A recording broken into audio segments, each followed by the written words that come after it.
In this video tutorial, we're going to start to add um, some text to our page and start to get a little bit of content going in here before we do our first upload to our website. And so to start with, we had in the previous tutorial created three tables, one called the banner, one called the main content, and one called the footer. Um, First thing we're going to do is go into our banner table at the very top of the page, and we're going to type in a name for our website. And I'm going to call it David's Wonderful Website. And now is a good time if you want to start thinking about what sort of site that you want to put together for this course. If you're thinking of doing something in terms of a basic portfolio site, something of a personal site here, by all means give it a name that you want to use for your website. Go ahead and type that in there. Or it could be just some fantasy site that you're creating just for the purposes of this course. But type some name for your course, for your site, your page at the top of the page in the banner table. And then we're going to select the text and highlight that, and we're going to go down to the property inspector, and you can see now that you have a number of different options for formatting this text. And the one that I want you to choose is the Format pop-up menu. Choose that and select Heading 1 from the pop-up list.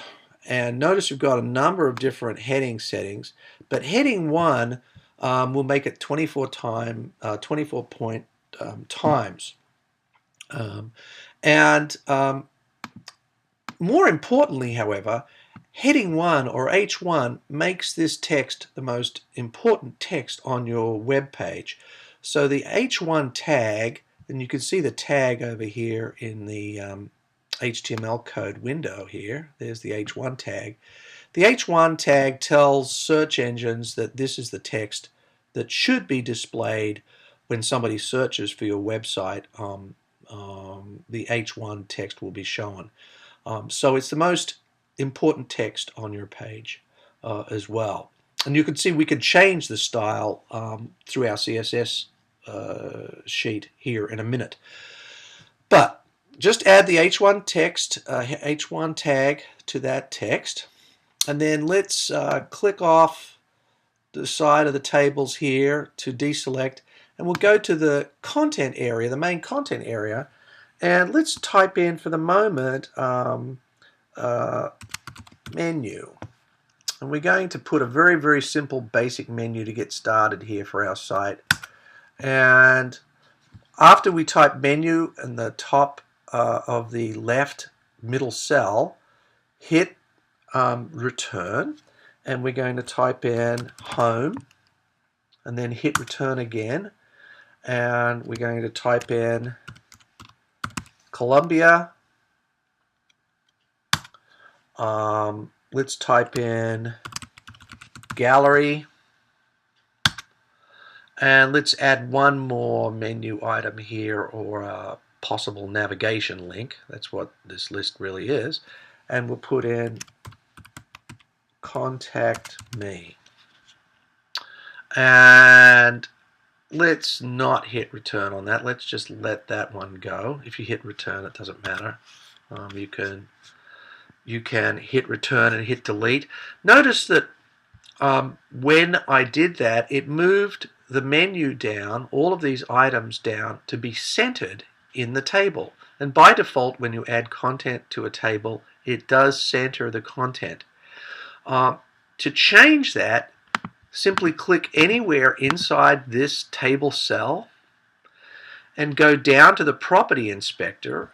Right at the bottom left-hand side, you'll see a vertical pop-up menu where you can click on that and you can say top, and it'll it'll push all of the content up to the top of the table cell. While we're at it, we'll go in and we'll add some text here into the middle of our page. And you can go ahead and start to add some text about yourself here if you want to add some text to your site, if this is a portfolio site or a small personal site about you, or a fantasy site of some sort, or a business site that you're trying to set up.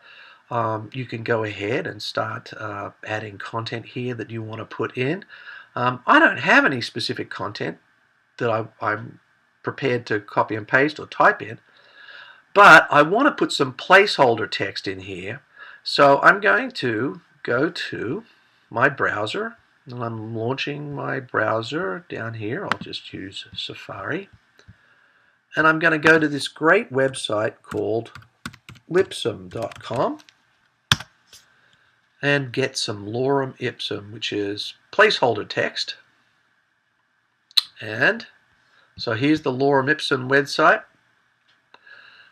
lorem ipsum, and I'm going to click on the generate lorem ipsum button, and I'm going to just grab this first paragraph of fake Latin up here, and I'm going to copy it and go back to Dreamweaver. So I'm going to toggle back to Dreamweaver, and if you're on a Mac, you toggle by doing Command Tab. And now I'm back in Dreamweaver. I can position the cursor where I want to put the placeholder text and simply go Edit Paste, and there's my lorem ipsum. And so I've got some placeholder text in there now. And then the last thing I'm going to do is I'm going to click inside the footer, and I'm going to go ahead and insert my copyright information that usually goes into the footer of a website. So to do that, I go to Insert, my pull-down menu, Insert, and I'm going to go to HTML. So Insert, HTML, and then across to my sub-menu here and select Special Characters, and you'll see a whole list of special characters that I can insert, and I'm going to insert copyright. The copyright symbol, there it is, space, put my name and the year, and that'll do it for now. So I've created my first piece of layout. I haven't got my links active yet, but we'll do that in our next week's tutorial. We're going to start to add different links. But we've got the basic content here, and let's go ahead and save this. And then one last thing that I want to do before we upload this to the site, to our website, is we want to add one rule here for our text, because I want to try and style this banner a little bit more here. And so to add some text, to style the text, I'm simply going to highlight this heading 1 text at the top of the page, and I'm going to double click on Insert to collapse that panel, and double click on CSS Styles to open up our CSS Styles panel.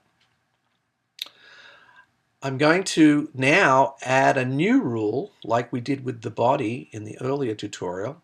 We're going to add a rule, a new CSS rule for heading 1, for our heading in the banner. So we have it highlighted, we have the CSS Styles panel open. I'm going to click on the little page with the plus sign. You remember this from the previous tutorial, to add a new CSS rule. Click on that. And you notice that it says now, instead of the tag type of CSS rule, we're going to use compound. And it's already pre-selected it, a compound rule. And a compound rule means that we're styling an element inside or in the context of another element. And you notice that it says # banner TR_TD_H1. The #banner is the table that we created called banner. So that's a specific element, and it's ID'd by banner. TR stands for table row, and TD stands for table data, which is the cell that it's in. And then H1 is the element that we're actually styling. So this is showing you essentially that we're styling heading 1 inside a table cell and inside a table row inside a table called banner. So we want to do that. Yes. Click OK.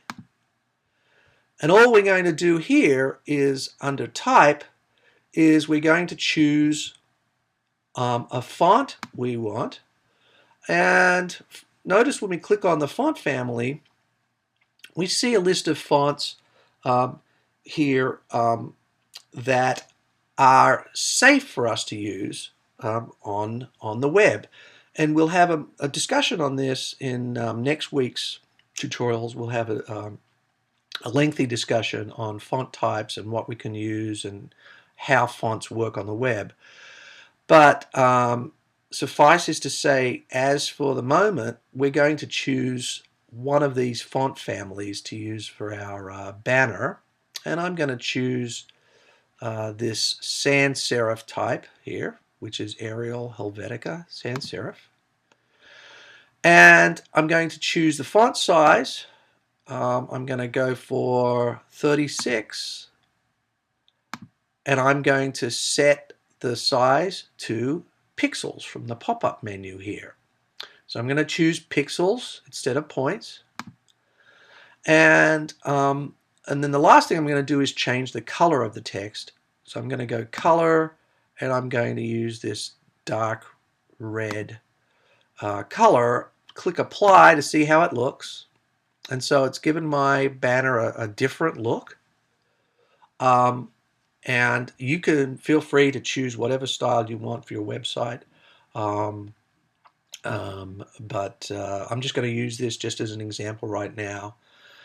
And then when I'm done, I simply click OK.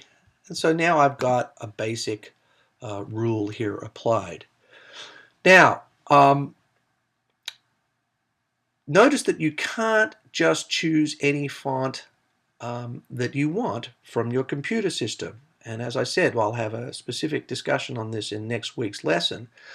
But the primary reason is that you can't be sure that all fonts you have, particularly if you have exotic fonts on your own computer, that they're available on your client or a web user's computer as well.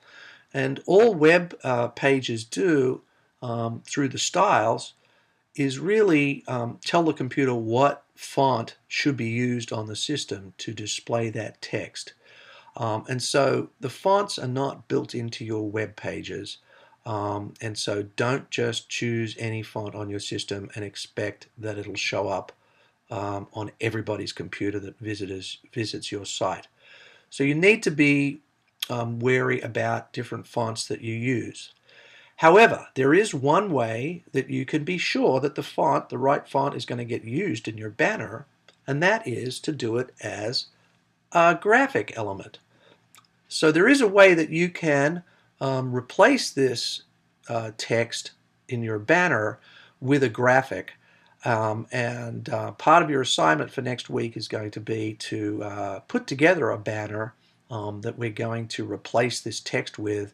We'll create a banner and create some and use whatever font that you want in your banner, but some nice graphic to put at the top of your web page to replace this rather austere text that we have here at the moment. However, for the moment, let's leave it like it is. Go ahead and save it. Go ahead and save your page, and so it has been saved. If it's saved and ready to go, In the next tutorial, we're going to show you how to upload your site to your server.